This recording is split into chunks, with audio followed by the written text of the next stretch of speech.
આમ તો ચિંતાનું કારણ છે. મે મહિનાના પહેલા સેશનની અંદર માવઠું થવાનું છે અને વધારે વિસ્તારોને પ્રભાવિત કરશે. 3 મે થી લઈ અને 9-10 મે સુધી આપણે રાજ્યમાં વરસાદી ઝાપટાઓ પડવાની શક્યતાઓ છે ને ઘણી જગ્યાએ ભારે ઝાપટા પડશે. પવન અને ગાજવીજ સાથે પડશે અને અમુક વિસ્તારમાં કરા પડવાના પણ સમાચાર મળશે. આ જે માવઠું છે એની સૌથી વધારે અસર છે એ સૌરાષ્ટ્ર, પૂર્વ કચ્છ અને ઉત્તર ગુજરાતના ભાગોને વધારે અસર થશે. અમુક વિસ્તારો એવા હશે કે ત્યાં તીવ્ર માવઠા પડશે, એટલે કે સામાન્ય કરતા એ માવઠું વધારે પડશે. સૌરાષ્ટ્રની અંદર પણ ખાસ કરીને દ્વારકા હોય, જામનગર હોય, મોરબી, સુરેન્દ્રનગર હોય, રાજકોટ હોય કે જુનાગઢ સુધીના વિસ્તાર હોય, એમાં પણ આવનારા દિવસમાં એટલે કે 4 તારીખથી લઈને 7 તારીખ વચ્ચે માવઠા જોવા મળે. કચ્છ જેવા ભાગોની અંદર 4 અથવા તો 5 તારીખથી એની અસર ચાલુ થશે અને ત્યાં પણ 7 તારીખ સુધી આ માવઠા ઓછી જોવા મળે. અમદાવાદ, ગાંધીનગર, વિરમગામ, સાણંદ, આણંદ, નડિયાદ, કપડવંજ અને વડોદરા આ તમામ વિસ્તારો છે. એમાં પણ કેરીનો પાક અને કેરીની સાથોસાથ બીજા જે ઉનાળુ પાક છે, અડદ, મગ, તલ, બાજરી, આ પાકોને પણ નુકસાન થાય તેવી શક્યતાઓ. આ અઠવાડિયામાં તો સંપૂર્ણ આપણે માવઠામાં જવાનું છે. બીજા અઠવાડિયાની શરૂઆતમાં માવઠા નહીં હોય, પણ જે અઠવાડિયું પૂરું થતું હશે ને ત્યારે પણ પાછા માવઠા હશે. હાલ જોઈએ તો ચોમેર આગ વરસાવતી ગરમી જોવા મળી રહી છે અને સાથે જ જોઈએ તાપમાનનો પારો છે તે દિવસે દિવસે ઊંચો ચડી રહ્યો છે અને એમાં પણ રાજકોટ જેવા મોટા સિટીની વાત કરીએ તો જે ગરમી છે તેને લીધે રસ્તાઓ પણ જે ઠપ જોવા મળી રહ્યા છે, લોકો ઘરની બહાર નીકળવાનું ટાળી રહ્યા છે અને સાથે જ ખેડૂતોને જોઈએ તો આ વખતે ખેડૂતોમાં પણ ક્યાંક ને ક્યાંક હવે રાહત જોવા મળી રહી છે, કારણ કે તાપમાન છે તે ઊંચું જોવા મળી રહ્યું છે. કેરીના પાકો છે તે હાલ બજારમાં આવી ગયા છે, કેરી બજારમાં આવી ગઈ છે, પરંતુ ક્યાંક ને ક્યાંક હવે માવઠાની જે કહી શકાય શક્યતાઓ વર્તાઈ રહી છે. અનેક આગાહીકારો દ્વારા જે આગાહી આપવામાં આવી રહી છે, ત્યારે આપણી સાથે હવામાન નિષ્ણાત પરેશભાઈ ગોસ્વામી જોડાઈ ચુક્યા છે. તો આવો તેમની સાથે જ સીધી વાત કરીએ વાત ગુજરાતી પર. પરેશભાઈ, વાત ગુજરાતીમાં આપનું ખૂબ ખૂબ સ્વાગત કરું છું. જી નમસ્કાર.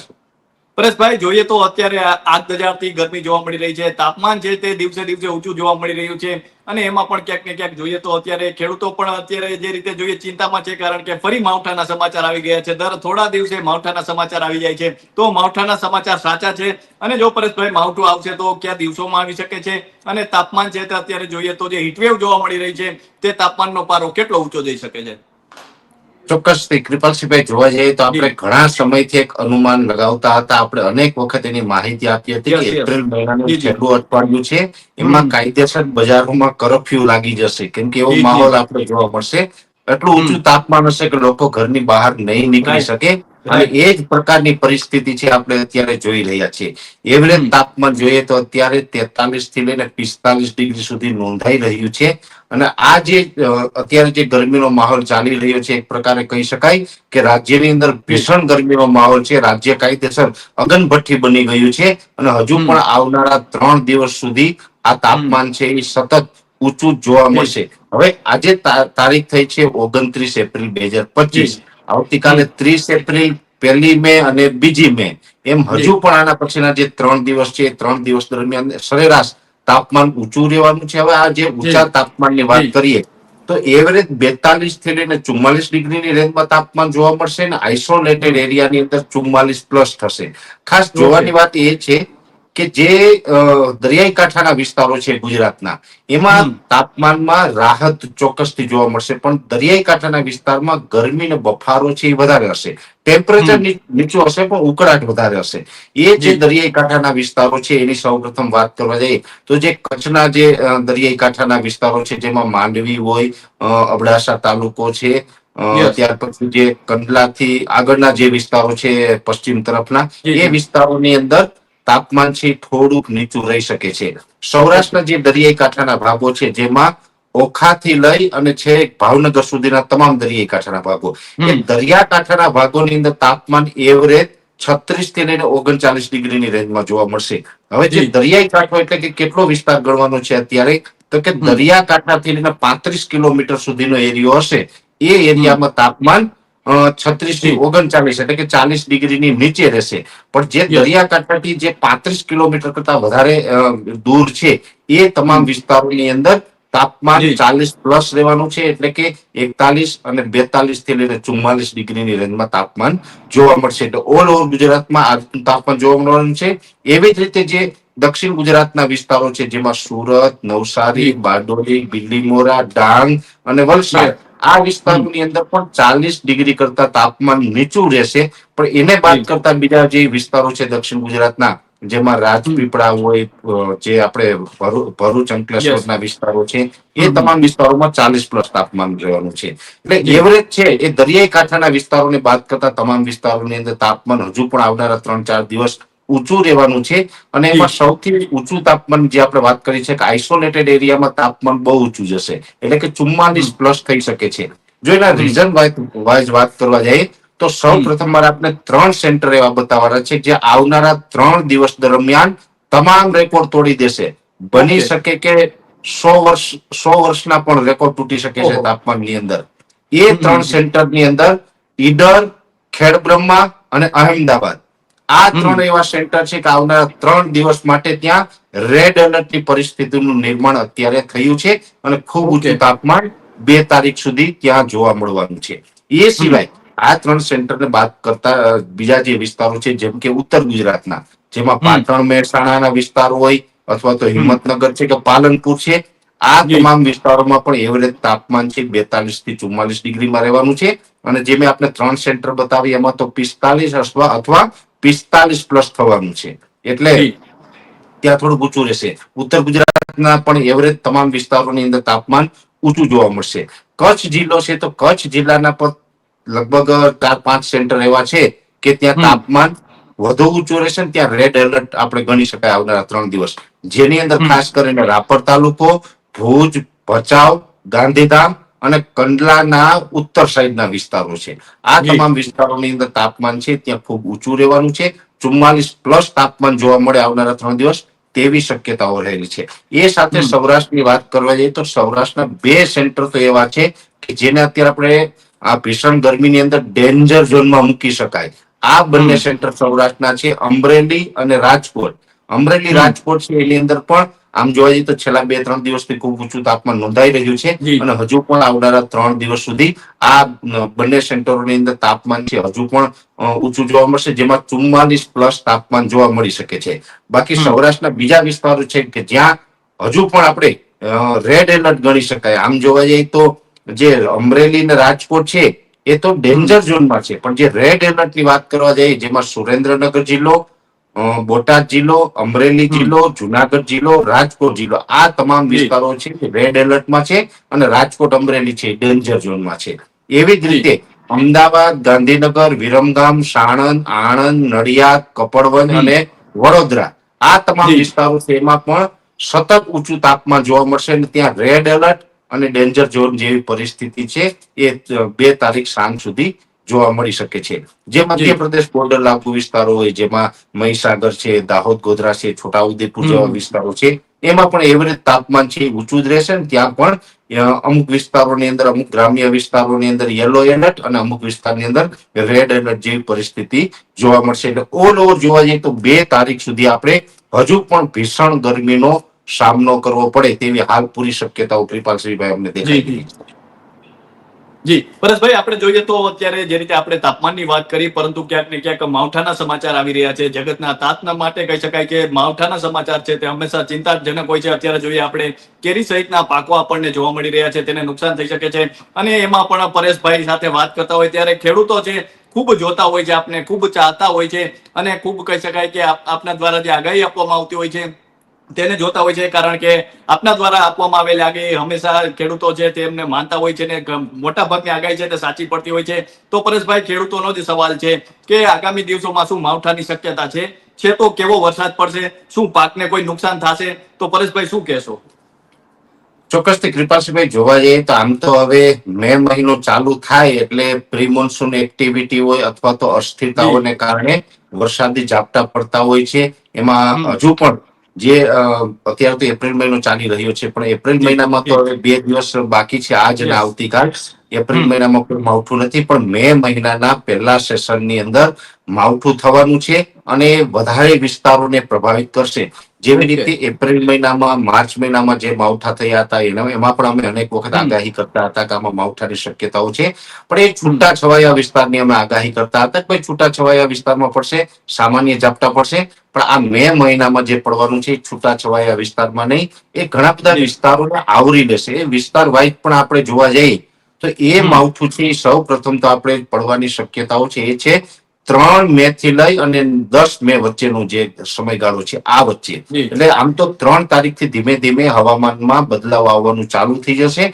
2 તારીખ સુધી ઊંચું તાપમાન રહેવાનું છે. 3 તારીખથી અચાનક તાપમાનમાં જી. ઘટાડો થવાનું ચાલુ થઈ જશે અને ઉકળાટ અને બફારો છે એ વધવા માંડી જશે. Yes. અને અમુક વિસ્તારોની અંદર ધીમે ધીમે ઉત્તર ગુજરાતના વિસ્તારોમાં 3 તારીખે વાદળછાયું વાતાવરણ પર થવાનું ચાલુ થઈ જશે. એ જી. ધીમે ધીમે પછી જેમ સમય પસાર થતો જશે એમ 4 તારીખ, 5 તારીખ એમ જેમ સમય પસાર થતો જશે માવઠા પડતા જશે ને એમાં વરસાદો છે એ આપણે જોવા મળશે. તીવ્ર ઝાપટા પણ અનેક વિસ્તારોની અંદર જોવા મળશે. અમુક જગ્યાએ સામાન્ય કરતા તીવ્ર માવઠું પણ થઈ શકે છે.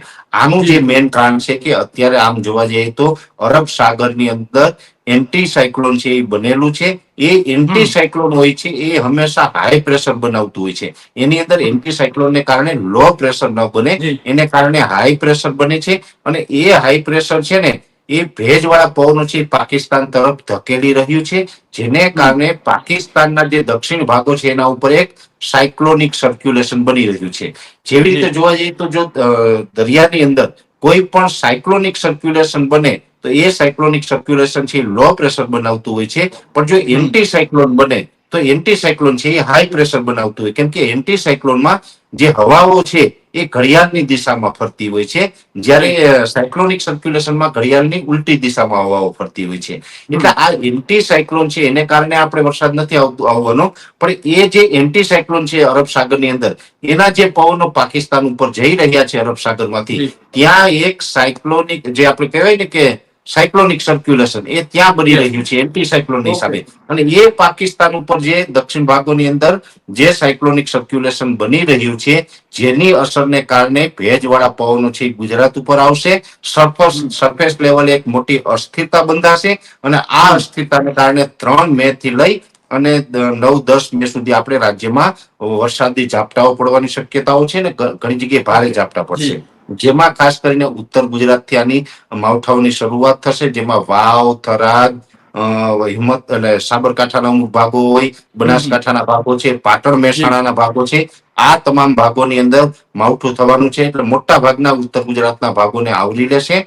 કચ્છના પૂર્વ ભાગો એટલે કે રાપર તાલુકો અને ભુજ, ભચાઉ સહિતના વિસ્તારોની અંદર પણ આવનારા દિવસમાં માવઠાની શક્યતાઓ છે. ઉત્તર ગુજરાતમાં તો 3 તારીખથી અસર ચાલુ થશે એટલે લગભગ 7-8 તારીખ સુધી ચાલશે, ત્યાં અસર લાંબી ચાલશે. કચ્છ જેવા ભાગોની અંદર 4 અથવા તો 5 તારીખથી એની અસર ચાલુ થશે અને ત્યાં પણ 7 તારીખ સુધી આ માવઠાઓ છે જોવા મળે તેવી શક્યતાઓ છે. એટલે ઉત્તર ગુજરાત અને જે કચ્છમાં માવઠાઓ જોવા મળશે એની સાથોસાથ મધ્ય ગુજરાતના પણ છૂટા છવાયા વિસ્તારમાં જોવા મળશે. મધ્ય ગુજરાતના મોટા ભાગના વિસ્તારોને નહીં આવરી લે, પણ છૂટા છવાયા વિસ્તારોમાં એ ઝાપટાઓ જોવા મળશે. સૌરાષ્ટ્રની અંદર પણ ખાસ કરીને દ્વારકા હોય, જામનગર હોય, મોરબી, સુરેન્દ્રનગર હોય, રાજકોટ હોય કે જુનાગઢ સુધીના વિસ્તાર હોય, એમાં પણ આવનારા દિવસમાં એટલે કે 4 તારીખથી લઈને 7 તારીખ વચ્ચે માવઠા જોવા મળે તેવી શક્યતાઓ દેખાઈ રહી છે. એમાં અમરેલી અને ગીર સોમનાથને પણ કદાચ અસર કરી શકે છે. બાકી મેં આપને જે શરૂઆતમાં જણાવ્યા એટલા જિલ્લા તો ખરા. એવી જ રીતે દક્ષિણ ગુજરાતમાં જોવા જઈએ તો દક્ષિણ ગુજરાતમાં એકદમ છૂટા છવાયા અને એકદમ સામાન્ય ઝાપટા પડે. દક્ષિણ ગુજરાતને બહુ અસર કદાચ નહીં જોવા મળે. બાકી જે મધ્યપ્રદેશ બોર્ડર લાગુ વિસ્તાર હોય, દાહોદ, ગોધરા, છોટાઉદેપુર હોય, મહીસાગર હોય, એ તમામ વિસ્તારોની અંદર હળવા છૂટા છવાયા, એકદમ છૂટા છવાયા ત્યાં પણ ઝાપટા જોવા મળી શકે છે. એટલે આ જે માવઠું છે એની સૌથી વધારે અસર છે એ સૌરાષ્ટ્ર, પૂર્વ કચ્છ અને ઉત્તર ગુજરાતના ભાગોને વધારે અસર થશે. અને આ માવઠાના ઝાપટા જે પડશે એ જે 3 થી 9-10 તારીખ સુધી પડવાના છે એમાં અમુક વિસ્તારો એવા હશે કે ત્યાં તીવ્ર માવઠા પડશે, એટલે કે સામાન્ય કરતા એ માવઠું વધારે પડશે. અને જ્યારે પણ એ માવઠા પડશે ત્યારે પવન અને ગાજવીજ સાથે પડશે અને અમુક વિસ્તારમાં કરા પડવાના પણ સમાચાર મળશે. આપણે જે કહીએ ને કરા પડ્યા છે, એ કરા પણ પડશે આને કારણે, કેમ કે આમાં થંડરસ્ટોર્મ એક્ટિવિટી થવાની છે કૃપાલસિંહભાઈ. અને એ થંડરસ્ટોર્મ એક્ટિવિટી છે સરફેસ લેવલથી થવાની છે. સરફેસ લેવલથી જ્યારે થંડરસ્ટોર્મ એક્ટિવિટી થાય ત્યારે સ્વાભાવિક રીતે કરા સાથે પણ વરસાદ પડતો હોય અને એમાં પવન અને ગાજવીજનું પ્રમાણ પણ જોવા મળી શકે છે. એટલે આ રીતે આવનારા દિવસની અંદર માવઠું થવાનું છે અને એને કારણે કેરીનો પાક અને કેરીની સાથોસાથ બીજા જે ઉનાળુ પાક છે, અડદ, મગ, તલ, બાજરી, આ પાકોને પણ નુકસાન થાય તેવી શક્યતાઓ અમે માની રહ્યા છે. ઓકે પરેશભાઈ, આમ જોઈએ તો ખેડૂતો આપને હૃદયનો હોકારો માને છે, તો મે માસ કેવો રહેશે તે પણ જાણવું છે, કારણ કે આપણે જોયું એપ્રિલમાં ખૂબ તાપમાન પણ જોવા મળ્યું, ક્યાંક ક્યાંક માવઠાના સમાચાર આવ્યા. મે માસમાં કેટલાક માવઠા જોવા મળી શકે છે કે તાપમાન છે કેટલું ઊંચું જઈ શકે છે? હા, આમ તો ચિંતાનું કારણ છે. ચિંતાનું કારણ એટલા માટે કહી શકાય કે મે માસ દરમિયાન આપણે તાપમાન તો જોવા મળશે. મેં આપને જણાવ્યા એ વિસ્તારોમાં જે માવઠું થવાનું છે, આ માવઠા મોટા ભાગે જે થશે ને એ બપોર પછીના સેશનમાં થશે. બપોર પહેલાના સેશનની અંદર તો તાપમાન ઊંચું જ રહેવાનું છે. અને જે વિસ્તારોમાં માવઠું નહીં થાય, જે છૂટાછવાયા વિસ્તાર કીધા તો અમુક વિસ્તારમાં નથી થવાનું જે માવઠું, ત્યાં પણ તાપમાન ઊંચું જ રહેવાનું છે. અને આ જે માવઠું પસાર થઈ જાય ને પછી પણ તાપમાન અને માવઠાઓ છે એ સંપૂર્ણ મે મહિના દરમિયાન ચાલુ જ રહેશે. એટલે આમ તો મે મહિનાનું બીજું અઠવાડિયું પૂર્ણ થવાનું આવશે ને, પેલા અઠવાડિયામાં તો સંપૂર્ણ આપણે માવઠામાં જવાનું છે. બીજા અઠવાડિયાની શરૂઆતમાં માવઠા નહીં હોય, પણ જે અઠવાડિયું પૂરું થતું હશે ને ત્યારે પણ પાછા માવઠા આવશે. અને ત્રીજું અઠવાડિયું પણ પૂરું થાય ત્યારથી લઈને ચોથું અઠવાડિયું અડધું થાય ત્યાં સુધી માવઠા રહેવાના છે. એટલે મે મહિના દરમિયાન ઊંચું તાપમાન અને માવઠાઓ આવું સતત પ્રક્રિયાઓ છે ને એ ચાલુ રહેશે. અને અત્યારે જે આ શરૂઆતમાં પડી રહ્યું છે એને આપણે માવઠું શબ્દ અત્યારે વાપરશું, કેમ કે પાકિસ્તાન ઉપર જે સાયક્લોનિક સર્ક્યુલેશનની અસરથી થવાનું છે એને એટલા માટે આપણે એને માવઠું શબ્દ આપશું. પણ જે બીજા અઠવાડિયાથી જે ચાલુ થશે એ નૈઋત્યના ચોમાસાની તૈયારી ગણીને ચાલવાનું, એટલે એને માવઠું નહીં પણ એને આપણે પ્રી મોન્સૂન એક્ટિવિટીમાં સમાવેશ કરશું એના માવઠાને. જી પરેશભાઈ, અંતિમ પ્રશ્ન છે, વાવાઝોડાની શક્યતા છે? અત્યારે જોવા જઈએ તો હાલમાં કે 10-15 દિવસ કે 20 દિવસની અંદર કોઈ અરબ સાગરમાં સાયક્લોન બને તેવી શક્યતાઓ દેખાતી નથી. આ એક ચોક્કસથી છે કે અરબ સાગરમાં જે સાયક્લોન બને એના પહેલા કદાચ બંગાળની ખાડીની અંદર તૈયાર થઈ શકે છે. અને જો કે બંગાળની ખાડીની અંદર વાવાઝોડું બનશે તો એની અસર ગુજરાતને કોઈ પ્રકારે થવાની નથી, કે ડાયરેક્ટ ગુજરાતને હિટ ના કરતું હોય. એટલે એ સાયક્લોનથી અત્યારે આપણે ખતરો રાખવાનો નથી. ને વાત છે અરબ સાગરની, અરબ સાગરના સાયક્લોનો છે, વાવાઝોડા છે, એ ગુજરાતને અસર કરતા હોય. હમણાં ત્યાં શક્યતાઓ નથી, પણ જે પ્રકારે અત્યારે તાપમાનની પેટર્ન ચાલી રહી છે, જો આ તાપમાન છે ઝડપથી નહીં ઘટે અને દરિયાઈ તાપમાન પણ ઊંચું છે એ પણ નીચું નહીં આવે તો ચોમાસા પહેલા એક વાવાઝોડું અરબ સાગરમાં પણ સંભવ છે. અને આપણે વાતને નકારી ન શકાય. ઓકે, તો પરેશભાઈ, અમારી સાથે જોડાવા બદલ અને આપનો કિંમતી સમય આપવા બદલ ખૂબ ખૂબ આભાર. તો આ હતા હવામાન નિષ્ણાત પરેશભાઈ ગોસ્વામી. ને પરેશભાઈ જે રીતે વાત કરી કે આગામી 3 દિવસે હજુ તાપમાનનો પારો છે તે આપને ઊંચો જોવા મળવાનો છે. આ આગ છે તે હજી પણ દજાડી શકે છે. અને સાથે જોઈએ તો 3 તારીખથી લઈને 10 તારીખ સુધી ગુજરાતમાં માવઠાની શક્યતાઓ સેવાઈ રહી છે. કોઈક જગ્યાએ કરા પણ પડી શકે છે અને માવઠા છે તે આપણને જોવા મળવાના છે. તો અત્યારે બસ આટલું જ. ફરી મળતા રહીશું વાત ગુજરાતી પર.